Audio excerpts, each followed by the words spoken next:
सामाजिक विज्ञान के महत्वपूर्ण टॉपिक और पाठ की चर्चा हम करने वाले हैं जो आपके सपना को पूरा करने में, आपको 95 नंबर दिलाने में करेंगे आपकी मदद।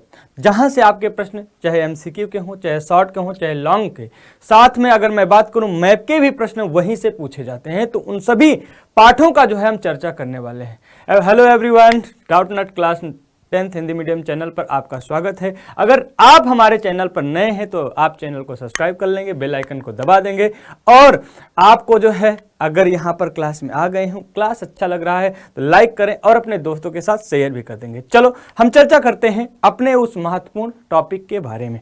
चलो, आपका जो है इतिहास, भूगोल, लोकतांत्रिक राजनीति और अर्थशास्त्र से संबंधित जो इंपॉर्टेंट पाठ हैं और उनके टॉपिक हैं, उनकी हम चर्चा करने वाले हैं, जहां से लॉन्ग शॉर्ट बनने वाले हैं। तो सबसे पहले शुरुआत हम इतिहास से करते हैं। इतिहास का जो है हाई वेटेज वाला जो है देखेंगे, जहां से ज्यादा नंबर के प्रश्न आते हैं, तो यूरोप में राष्ट्रवाद है और भारत में राष्ट्रवाद। तो पूरे पाठ को नहीं पढ़ना है, लेकिन आपको कुछ पाठ ऐसे हैं, उनके कुछ इंपॉर्टेंट टॉपिक ऐसे हैं, अगर उसको आपने तैयार कर लिया तो आपको एग्जाम में जो है बेहतर तरीके से प्रदर्शन करने का मौका मिलेगा। अगर नहीं तैयार किए हो तो फिर मुंह की खानी पड़ेगी और चले आओगे। तो आपको जो है अगर अपने सपने को पूरा करना है तो कम से कम इस पाठ से संबंधित इन टॉपिक को जो है आपको जो है बेहतर तरीके से पढ़ लेना। जैसे यूरोप में राष्ट्रवाद की बात करें तो भैया यूरोप में जो है जो फ्रांस है, फ्रांस इवन पूरे यूरोप में राष्ट्र राज्य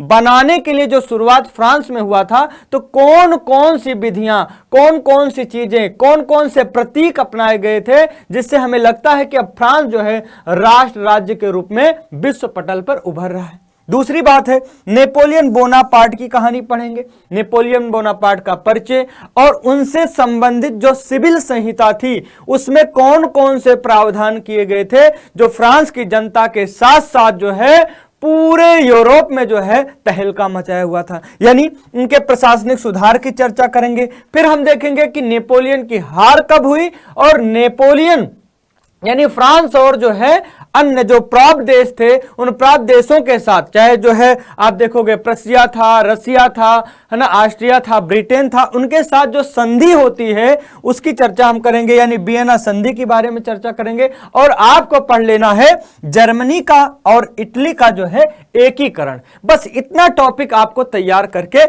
एकदम रख लेना है, ठीक है, एकदम जबान पर रटा होना चाहिए। फिर हम बात करेंगे भारत में राष्ट्रवाद की। भारत में राष्ट्रवाद पर जब हम आते हैं तो सबसे पहला बात हमें पढ़ना है कि प्रथम विश्व युद्ध का भारत पर क्या प्रभाव पड़ा। फिर हम देखेंगे महात्मा गांधी के बारे में पढ़ेंगे और उनसे संबंधित जो आंदोलन था उनकी चर्चा हम करने वाले हैं। वो चाहे जो है चंपारण का आंदोलन है, चाहे खेड़ा का आंदोलन है, चाहे अहमदाबाद मिल हड़ताल की बात होगी, चाहे असहयोग आंदोलन की बात हो, चाहे सविनय अवज्ञा आंदोलन की बात करें या भारत छोड़ो आंदोलन की बात करें। और इसके साथ साथ आपको जो है ये दो चीज को तो बिल्कुल नहीं भूलना है, एक रॉलेट एक्ट जिसको काला कानून कहा गया, और इससे संबंधित जो घटना थी, जो घटित हुई थी जलियांवाला बाग हत्याकांड, इसको भी जो है एकदम जबान पर रटा होना चाहिए। अगर इतना टॉपिक आप भारत में राष्ट्रवाद से संबंधित अगर आपने तैयार कर लिया तो आपको एग्जाम में अच्छे नंबर लाने से कोई रोक नहीं सकता है। अब हम बात करेंगे, अब देखो उसके बाद भूमंडलीकृत विश्व का बनना है, औद्योगिकरण का है और साथ में मुद्रण संस्कृति है। अगर तीनों को आप तैयार कर लेते हो तो माशाअल्लाह क्या बात है, आपका जो है तो पूरा जो है सिलेबस ही कंप्लीट हो गया, है ना।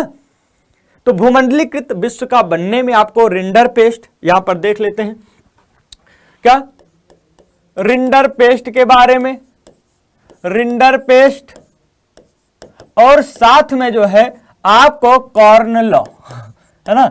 ये दो पाठ, दो टॉपिक यहां पर हैं, उनको तैयार कर लेना है। और ये बात जरूर आप देखेंगे, यहीं पर एक बात आती है महामंदी, महामंदी को भी जो है आपको एकदम समझ लेना, महामंदी को समझ लेना। फिर औद्योगिकरण का युग जो है, औद्योगिकरण के युग में भी आपको देख लेना है, जो आपके जो है गुमास्ता वगैरह हैं, गुमास्ता वगैरह हैं, उनको भी आप नाश्ता करके जो है काम चला लेंगे। गुमास्ता की बात करेंगे, पहली फैक्ट्री कहाँ पर लगी थी, ये सारी बातें आपको यहाँ पर पढ़ लेना है। और मुद्रण संस्कृति में आपको वर्नाकुलर एक्ट और साथ में जो है पहली पुस्तक कौन सी छपी थी, पूरे जो है विश्व में पहली पुस्तक जो कारखानों द्वारा छापी गई थी उसको जरूर याद रखना है, बाइबिल, है ना। किसने जो है छापा था उनका नाम आपको जो है जबान पर रखना है। बस इतनी बात जो है इतिहास से संबंधित कर लेना है। और भारत में राष्ट्रवाद से संबंधित मैप की बात जब आएगी, मैप को भी आपको एकदम चुस्त दुरुस्त तैयारी के साथ रखना है। चाहे असहयोग आंदोलन की बात आएगी, चाहे सविनय अवज्ञा की बात आएगी, ये सारी बातें जो है यहाँ से सब मैप से संबंधित है। और कांग्रेस का अधिवेशन उस समय कहाँ पर हुआ था, है ना, उसको जो है जरूर, ज्वलंत मुद्दे पर चर्चा हुई थी, उसको भी ध्यान में रखना है। बात समझ में आई। इतिहास से संबंधित हमारा जो है काम यहाँ पर हो जाता है। अब हम लोग चलते हैं भूगोल। भूगोल से संबंधित जो हाई वेटेज वाले हैं, जहां से आपके लॉन्ग शॉर्ट बनते हैं, या यहां से बने, देखो दो ऑप्शन होता है, या तो ये वाला आप सॉल्व कर लो या ये वाला सॉल्व कर लो, तो जहां से बनता है उसकी चर्चा हम करेंगे। भूगोल में पहला चैप्टर है संसाधन एवं विकास। सर क्या पूरा पढ़ना है भैया? संसाधन का विकास किस प्रकार करना है और उसकी प्लानिंग किस प्रकार करना है, नियोजन किस प्रकार करना है, इसकी चर्चा करना है। संसाधन में आता है भू संसाधन। भू संसाधन का जो है, भू संसाधन होता क्या है, इसका उपयोग कैसे करना है, और क्यों जो है भूमि निम्नीकरण हो रहा है, यानी उसकी उपजाऊ क्षमता में कमी आ रही है, उसको भी ध्यान में रखना पड़ेगा। और भूमि निम्नीकरण से बचाने के लिए, यानी संरक्षण करने के लिए उपाय को भी जो है हमें जानना है। फिर अगली बात आती है कि भू संसाधन में सर सबसे ज्यादा इंपॉर्टेंट क्या बात होती है कि मृदा यानी मिट्टी है और उसका प्रकार कितने हैं, चाहे काली मिट्टी हो, जलोढ़ मिट्टी हो, सारी बातें आपको जो है ध्यान में रखना है। सारी बातें यहां पर नहीं लिखें, लेकिन मृदा के साथ साथ मृदा का प्रकार, लेटेराइट मिट्टी कहां पर पाई जाती है, क्या क्या होता है उसमें, काली मिट्टी कहां पर पाई जाती है, कौन सी फसल उगाया जाता है, जलोढ़ मिट्टी क्यों महत्वपूर्ण है, क्या सर्वाधिक जो है उपजाऊ मिट्टी है, इन सभी की चर्चा आपको करना है। फिर आप देखते हो कि पर्वतीय मिट्टी की चर्चा करेंगे।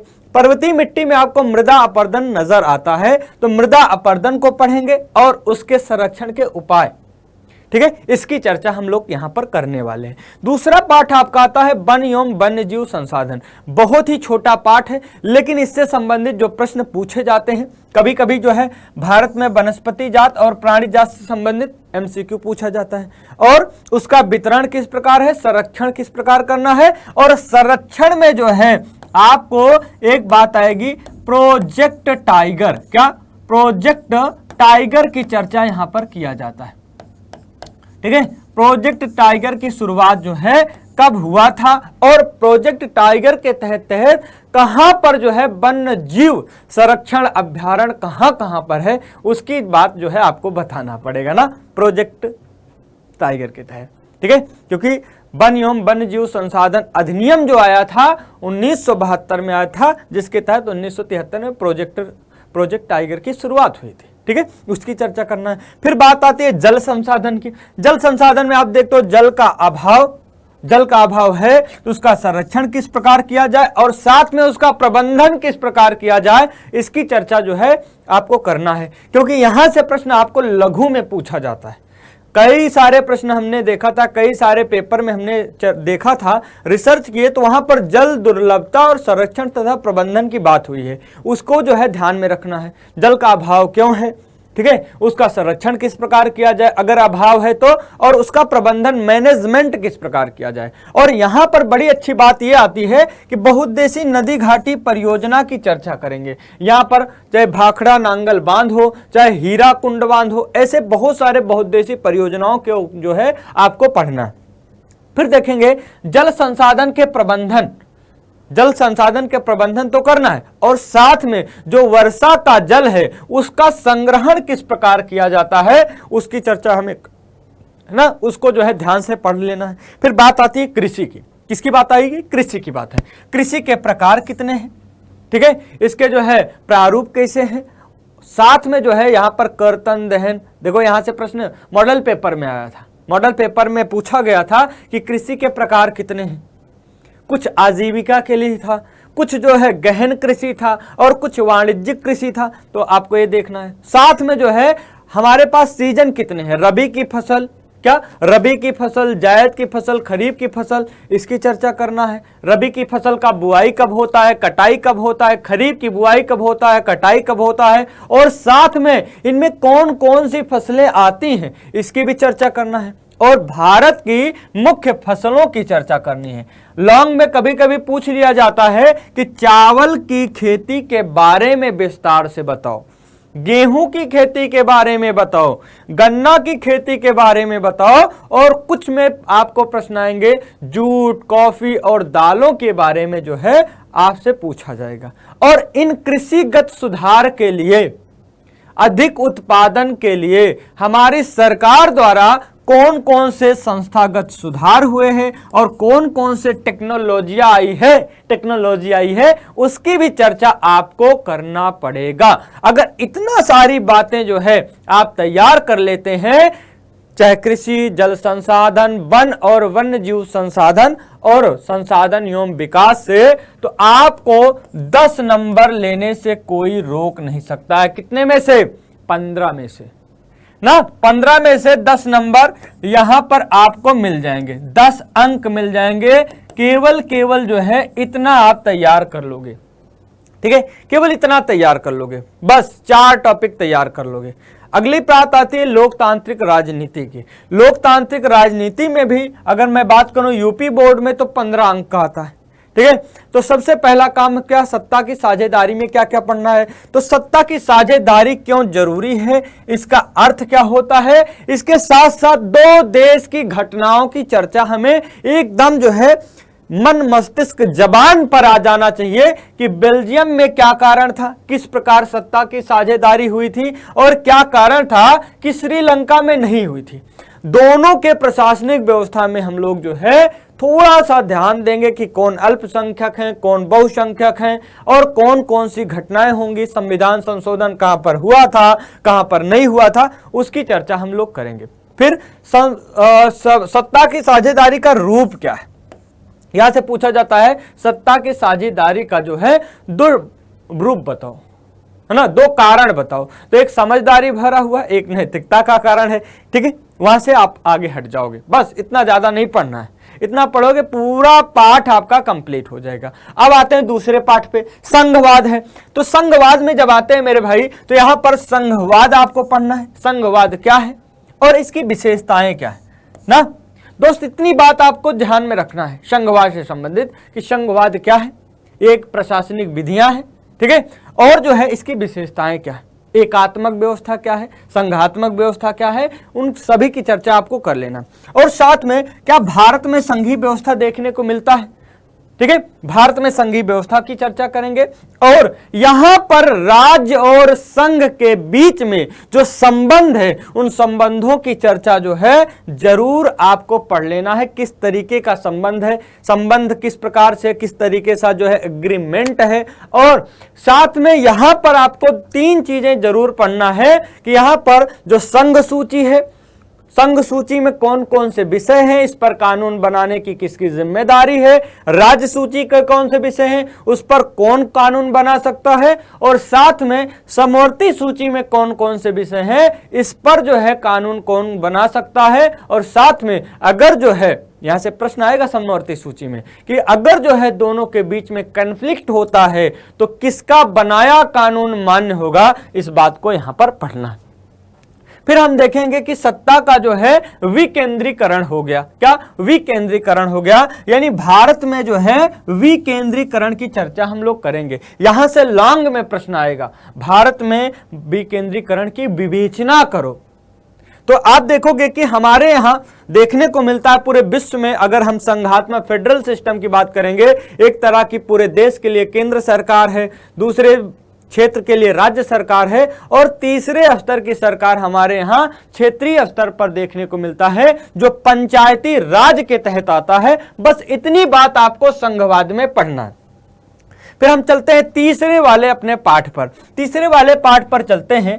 तो यहां पर जाति धर्म लैंगिक मसला, जाति धर्म लैंगिक मसला में श्रम का लैंगिक विभाजन क्या है ना, पुरुष का और स्त्री का थोड़ा सा तुलनात्मक अध्ययन करेंगे और महिलाओं का जो है पीछे रहना के पीछे कारण क्या है, और साथ में हम देखेंगे कि राजनीति में महिलाओं का प्रतिनिधित्व क्या है, किस प्रकार से इसकी बात करेंगे। फिर हम देखेंगे धर्म और जो है राजनीति की चर्चा करेंगे। तो सांप्रदायिकता हमें पढ़ना है और सांप्रदायिकता को ध्यान में रखते हुए हम जो है एक धर्मनिरपेक्ष शासन व्यवस्था में जी रहे हैं, उसकी भी चर्चा जो है हमें कर लेना है, एकदम डिटेल में पढ़ लेना है। यहां पर कोई किसी भी तरीके का कॉम्प्रोमाइज आप नहीं करोगे। अगर यहां पर भी कॉम्प्रोमाइज कर रहे हो तो मुझे नहीं लगता है कि अपना सपना जो है वो पूरा हो पाएगा। तो यहां पर कॉम्प्रोमाइज नहीं करना है। देखो इतना रेयर, बहुत इंपॉर्टेंट टॉपिक है। कोई भी आप जो देखोगे, कोई भी प्रश्न पत्र उठा लो पिछले साल का, अगर यहां से प्रश्न ना आए तो आप जो है मुझे कॉमेंट में बताना, सर नहीं आया था, नहीं आया था। ठीक है। फिर इतना होने के बाद आप जाति असमानताओं की चर्चा जरूर करेंगे। यहां पर अस्पृश्यता को जो है ध्यान में रखते हुए जो है जरूर पूरा पाठ, पूरा टॉपिक यहां पर तैयार कर लेना है। अब बात आती है, देखो इसके बाद राजनीतिक दल भी है। क्या राजनीतिक दल है? अगर राजनीतिक दल की चर्चा कर लेते हो, राजनीतिक दल को भी पढ़ लेते हो कि भैया राजनीतिक दल का कार्य क्या है, राजनीतिक दल होता क्या है, कौन कौन सी राजनीतिक दल जो है कहां कहां पर सक्रिय है, राष्ट्रीय राजनीतिक दल कौन से हैं, क्षेत्रीय राजनीतिक दल कौन से हैं, इनकी चुनौतियां क्या है, इनकी चर्चा अगर कर लेते हो तो माशाअल्लाह आपका काम ही हो गया। ठीक है। और राजनीतिक दल के बाद जो है अगला पाठ आ जाता है लोकतंत्र के परिणाम, है ना। क्योंकि भारत जब आप 9th क्लास में पढ़े थे तो वहां पर था लोकतंत्र क्यों और लोकतंत्र कैसे। तो परिणाम यहां पर बताना है कि पूरा 2 साल पढ़ने के बाद जो है लोकतंत्र का क्या परिणाम निकला, इन परिणामों की चर्चा जो है आप कर लेंगे। अगर इतना दोनों टॉपिक और तैयार कर लिए पाठ तो आपका जो है यहां से नंबर कोई काट नहीं सकता। ठीक है। अब बात करते हैं अर्थशास्त्र की। अर्थशास्त्र के तो अर्थशास्त्र में जो पहला आपका टॉपिक कौन सा है? विकास है। तो विकास जरूरी है ना। विकास जरूरी है। विकास किसी के लिए जो है रामबाण साबित हो सकता है, तो विकास किसी के लिए जो है विनाश भी हो सकता है। तो विकास में आय तथा अन्य लक्ष्य की भूमिका क्या है? विकास के लिए आय चाहिए, पैसा बेहतर होना चाहिए, लेकिन पैसे के साथ साथ अन्य कौन कौन से लक्ष्य जरूरी हैं, और राष्ट्रीय विकास की योजनाएं या विशेषताएं क्या होती हैं, इनकी बात जो है आपको डिटेल में पढ़ लेना है। इसमें सार्वजनिक सुविधाओं की चर्चा करना है, सार्वजनिक सुविधाएं होती क्या क्या हैं, और साथ में अगर कोई भी राष्ट्र विकसित है, अल्प विकसित है, विकासशील है, तो उसका विश्व स्तर पर जो सूचकांक जारी होता है, जो रिपोर्ट जारी होता है यूएनडीपी द्वारा जो अपनी एनसीईआरटी में है 2023 की रिपोर्ट, उसको ध्यान में रखते हुए आपको एग्जाम हॉल में जाना है। यानी जो एचडीआई की रिपोर्ट है, जो यूएनडीपी जारी करता है, ह्यूमन डेवलपमेंट इंडेक्स, और इसके लिए जरूरी क्या क्या होता है ना। यानी मानव विकास रिपोर्ट में क्या क्या देखा जाता है? साक्षरता देखा जाता है, स्वास्थ्य सुविधाएं देखा जाता है, और साथ में जो है वहां का यानी शिक्षा, स्वास्थ्य, और तीसरा कौन सा है? एक तो शिक्षा हो गया, साक्षरता। दूसरा जो है आपका आता है कि भैया यहां पर जीवन प्रत्याशा क्या है। जीवन प्रत्याशा का मतलब है यहां पर स्वास्थ्य सुविधाएं क्या है। अगर दोनों चीज होता है तो भैया वहां की सामाजिक व्यवस्था भी बेहतर होता है। तो यहां पर यूएनडीपी वाला आपको ध्यान में रखना है। एचडीआई जो सूचकांक है, जो एनसीईआरटी का है, उसको जो है रट करके जाना, और साथ में कभी कभी 2018 का भी पूछा जाएगा। 2018 का भी पूछ लिया गया था, है ना। तो 2-3 साल का जो है जो एनसीईआरटी में मेंशन है उसको आपको जो है ध्यान में रख के जाना है। अगला पार्ट है भारतीय अर्थव्यवस्था के क्षेत्र। ये बहुत ही इंपॉर्टेंट पार्ट है आपके एग्जाम के पॉइंट ऑफ व्यू से। यहां से प्रश्न ना पूछा गया तो ऐसे लगता है कि एग्जामिनर ने जो है एकदम नाइंसाफी, अन्याय कर दिया आपके साथ। तो आर्थिक गतिविधियां कौन कौन सी होती हैं? तो आर्थिक गतिविधियों को 3 तरह से देखा जाता है।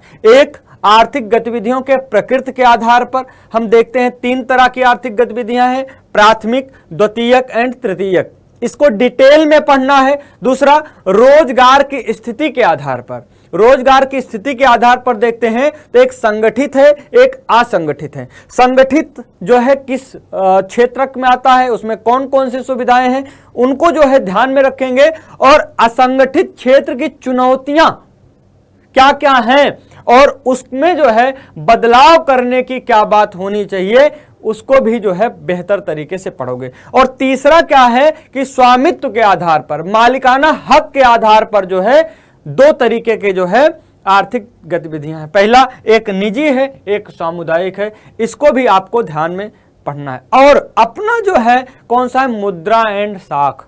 मुद्रा एंड साख में जो है मुद्रा एक्सचेंज के रूप में किस प्रकार से है और आधुनिक मुद्रा किस तरीके से आपके सामने जो है आती है, उसको कौन जारी करता है, सबसे अच्छा कौन जारी करता है, ये प्रश्न पूछा जाता है।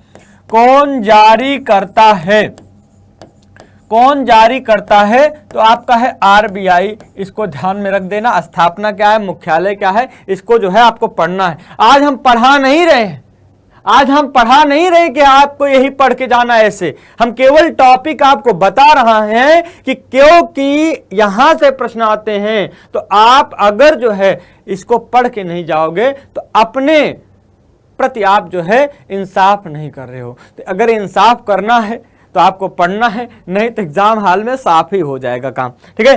साख की यानी ऋण की संबंधित गतिविधियां कहां कहां पर हैं, किस तरीके से नजर आती हैं। कहीं कहीं ऋण पर जो है आप देखोगे औपचारिक, अनौपचारिक। फिर हम देखेंगे भारत में साख स्रोत कैसे हैं, भारत में कहां कहां से किसान है, मजदूर है, दुकानदार है, व्यवसायी है, कहां कहां से ऋण प्राप्त करता है, उसकी चर्चा हम करेंगे। अब बात आएगी सर सब तो आप बता दिए, सब तो आप बता दिए, छोड़े क्या हो, तो यहां पर 2 पाठ और है, अर्थव्यवस्था एवं वैश्वीकरण।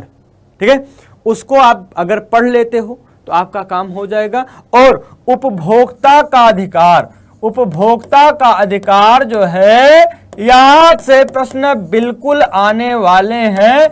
कम से कम 4 नंबर का प्रश्न उपभोक्ता के अधिकार से ही आएगा, चाहे एमसीक्यू में देखोगे। अगर एमसीक्यू में नहीं आया है, एमसीक्यू में नहीं आया है तो ये लघु में आपको जरूर दिखाई देगा। उपभोक्ता का अधिकार और अर्थव्यवस्था एवं वैश्वीकरण को जो है आपको पढ़ लेना है। अब आपके दिमाग में बात आएगी कि सर इतिहास से संबंधित बात पूरा कर लिए, राजनीति से बात कर लिए, है ना, अर्थशास्त्र से बात कर लिए, लेकिन भूगोल के कुछ इंपॉर्टेंट टॉपिक था उसको आप भूल गए क्या? तो हम भूले नहीं, क्या हम भूले नहीं हैं। यहां से आपका जो है ऊर्जा, खनिज एवं ऊर्जा संसाधन, क्या खनिज एवं ऊर्जा संसाधन, ऊर्जा संसाधन, खनिज एवं ऊर्जा संसाधन में आपको पढ़ना क्या है? खनिज तो पढ़ना है, खनिज एवं विशेषताएं, क्या विशेषताएं, इसकी विशेषताएं, इसकी विशेषताएं। और यहीं पर आपको देखना है कोयला के बारे में पढ़ लेना है, क्या कोयला के बारे में पढ़ लेना है। कोयला कितने प्रकार का होता है, कहां कहां पर मिलता है, इसकी चर्चा करेंगे। लौह, लौह अयस्क की बात करेंगे, लौह अयस्क की बात करेंगे, है ना। आपका अभ्रक की बात कर लेंगे, अभ्रक की बात कर लेंगे, बाक्साइट की बात कर लेंगे, बाक्साइट की बात कर लेंगे। और यहीं पर देख लेंगे पेट्रोलियम पदार्थ, पेट्रोलियम, पेट्रोलियम एवं प्राकृतिक गैस, प्राकृतिक गैस। इसको भी जो है ये टॉपिक आपको पढ़ के ही जाना है, ये टॉपिक आपको पढ़ के ही जाना है। फिर बात आएगी विनिर्माण की। विनिर्माण में आपको क्या पढ़ना है? विनिर्माण में आपको इसी से संबंधित प्रश्न करना है। एक वस्त्र उद्योग को पढ़ लोगे, वस्त्र उद्योग, जूट एवं जो है इस्पात उद्योग, इस्पात उद्योग। ठीक है। और लास्ट आपका राष्ट्रीय अर्थव्यवस्था की जीवन रेखाएं, राष्ट्रीय अर्थव्यवस्था की जीवन रेखाएं, जीवन रेखाएं। जीवन बहुत बड़ा हो गया है इसलिए रेखा को थोड़ा सा छोटा कर देते हैं, है ना। इसमें आपको सड़क,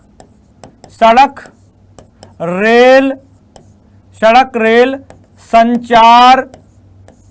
संचार, वायु और जल, सारे परिवहन को आपको पढ़ लेना है। अगर ये दोनों पाठ और ये तीन और हैं, अगर तीनों को और बेहतर तरीके से आप पढ़ पाते हो तो आपको जो है 99 नंबर लाने से कोई भी व्यक्ति रोक नहीं सकता है। क्योंकि ज्योग्राफी से जो प्रश्न आते हैं, मैप पे मानचित्र संबंधित जो प्रश्न यहां से आते हैं, भूगोल से आते हैं, वो जो है केवल स्पेसिफिक पार्ट से नहीं आते, पूरे पार्ट से आते हैं। भाई भारत में राष्ट्रवाद से आ जाता है आपका इतिहास का, लेकिन भैया भूगोल से कोई जरूरत नहीं। एक राज्य आएगा, एक नदियां आएगा, है ना, नदियां, जल संसाधन, ठीक है।